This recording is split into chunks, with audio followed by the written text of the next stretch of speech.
everybody, and welcome to the 5th edition of Encuentro Limitless.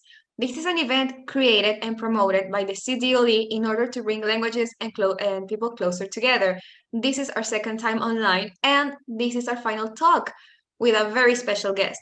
But before we start, let me tell you that you can follow us through social media at CDLE_UCAB in both Twitter and Instagram. And may I remind you that during the talk, you can place all your questions in the chat and they will be answered at the end. It can be both in Spanish or English. It's okay. Just place any doubt that you may have. So let me introduce you to Luz Aimara Morales. She's an economist with a specialization in project management. She has been working for over 17 years, training, advising, and accompanying micro-entrepreneurs. And she is the director of the Centro de Innovación y Emprendimiento of the UCAB. And she recently received a PNUD certification for the program En Marcha Digital and is getting certificated as an advisor in the Lean Startup model. Today, Luz Aimara Morales will be talking about the entrepreneur as a change maker. So welcome everybody, and Luz Aimara, it's all yours. Hi, Grace. Thank you, everybody. Hi, everyone. Okay, let's start. Wait, please. Okay. It's a real pleasure for me to participate in this activity. This is my first time doing a speech in English, so don't be cruel. Okay, when we talk about entrepreneurs, wait, sorry. Okay, when we talk about entrepreneurs, we think of a person who is able to get revenues from his or her activity. But who is an entrepreneur? An entrepreneur is someone who starts his or her own business, especially when this involves seeing a new opportunity. An entrepreneur is someone who works for a problem solution situation, making it sustainable over time. Now, if you want to get revenues from your activity, you need to provide your customers a value proposition. For these propositions, we have a really useful template, which we call the business model canvas. The business model canvas is a strategic management template used for developing new business models and documenting existing ones. It offers a visual chart with elements describing a firm's or product's value proposition, infrastructure, customers, and finances, assisting businesses to align their activities by illustrating potential trade-offs. The business model canvas was initially proposed in 2005 by Alexander Osterwalder. Alexander Osterwalder is a Swiss business theorist, author, speaker, consultant, and entrepreneur, known for his work on business modeling and the development of the business model canvas. Osterwalder canvas has 9 boxes: customer segments, value proposition, channels, customer relationships, revenue streams, key resources, key activities, key partnerships, and cost structure. Now, I will explain to you how the business model canvas works. In the left-hand side, we see the elements that correspond to the infrastructure of the business model. Wait. Okay, in this side, the left side, it's that we call it's the backstage. The facts that have to happen for the business model to be successful. Number 1 corresponds to key activities, okay? In key activities, here you have the most important activities in executing a company's value proposition. For example, if your case is an education model, so your key activity is teaching. In the second block, you have key resource. It shows the resources that are necessary to create value for the customer. They are considered assets to a company that are needed to sustain and support the business. These resources could be human, financial, physical, and intellectual. In the case of our example, the key resources are the teachers. Number 3 corresponds to partner network, key partners, okay? Well, in order to optimize operations and reduce risks of a business model, organizations usually cultivate buyer-supplier relationships so they can focus on their core activity. Complementary business alliances also can be considered through joint ventures or strategic alliances between competitors or non-competitors. In the case of the example, it could be the school transportations. Now, in the middle,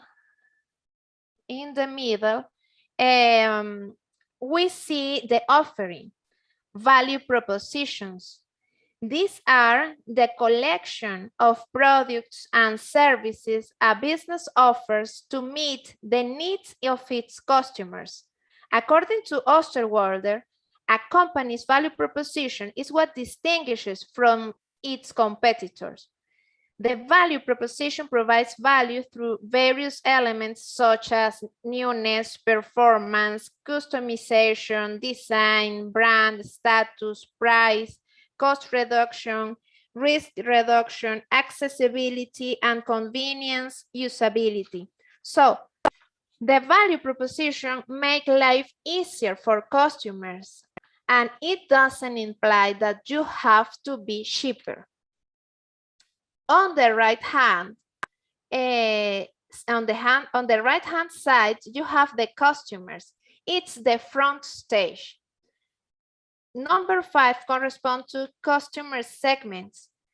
To build an effective business model, a company must identify which customers it tries to serve. Various sets of customers can be segmented based on their different needs and attributes to ensure appropriate implementation of corporate strategy to meet the characteristics of selected groups of clients. The different types of customer segments include mass market, niche market, segmented, diversified, multi-site platform, and so on. In number 6 block, we have channels. A company can deliver its value proposition to its targeted customers through different channels. Effective channels will distribute a company's value proposition in ways that are fast, efficient, and cost-effective. An organization can reach its clients through its own channels like storefront, partner channels like major distributors, or a combination of both. In number 7, we have customer relationships. To ensure the survival and success of any businesses, companies must identify the type of relationship they want to create with their customer segments. That element should address 3 critical steps on a customer's relationship: how the business will get new customers, how the business will keep customers purchasing or using its services, and how the business will grow its revenue from its current customers. Various forms of customer relationships include personal assistant, dedicated personal assistant, self-service, automated services, and co-creation. Then, at the bottom of the canvas, we see the finances of the business model, cost structure, and revenue streams. Cost structure describes the most important monetary consequences while operating under different business models. Some types of business structures are cost-driven, This business model focuses on minimizing all costs, for example, low-cost airlines, and value-driven is less concerned about cost. This business model focuses on creating value for products and services, for example, Louis Vuitton and Rolex. The last block is number 9 and corresponds to revenue streams. This is the way a company makes its income from each customer segment. Several ways to generate a revenue stream are asset sale, usage fee, lending, leasing, renting, licensing, advertising, and so on. Okay. Okay. Now, there are also social entrepreneurs. When we talk about a social entrepreneur, we talk about someone who starts or runs a social enterprise, namely an organization that aims to make money in order to serve a useful social purpose. In this case, we can use the social business model canvas, which is very similar to the last one, but has important additional information. In this case, we just have to make visible the social and environmental benefits and costs that our action implies. For example, many social entrepreneurs create businesses in a variety of industries that can have a positive impact on society, like alternative energy, health awareness, and education.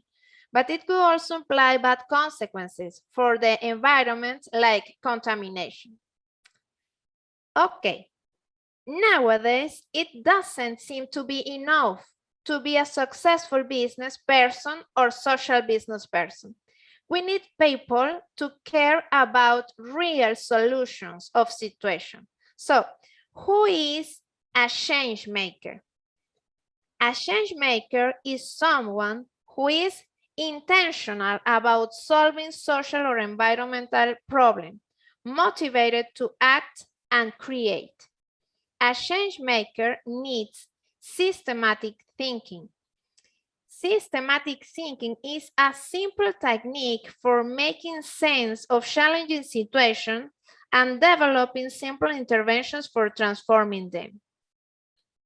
So, the entrepreneur as a change maker is an invitation to change the world from the root with sustainability criteria. Thank you. Do you understand me? Do you have any question?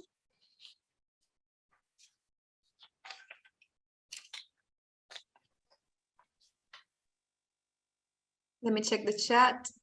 Okay. No questions for now. Does anyone have a question?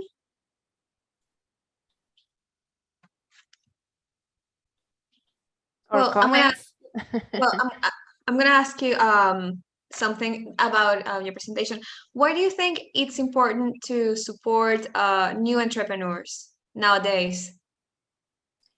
So nowadays we need a system to do your work. You need finance, you need advisor, you need an ecosystem. I don't know its work, but you need a lot of tools to improve your entrepreneurs because the context is very complex, no? It's not enough to have a good idea, a good propose. You need tools and company. Someone to tell what are you thinking, how do you want to do it, to improve your idea and make it real. Right. Thank you. Thank you. Does anybody have any other questions?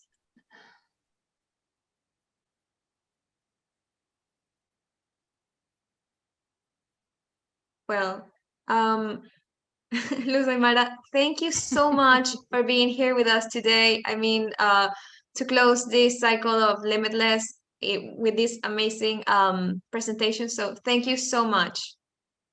Thank you for the opportunity. Thank you. Have a We hope nice to day. see you again in the next edition. Okay, thank you.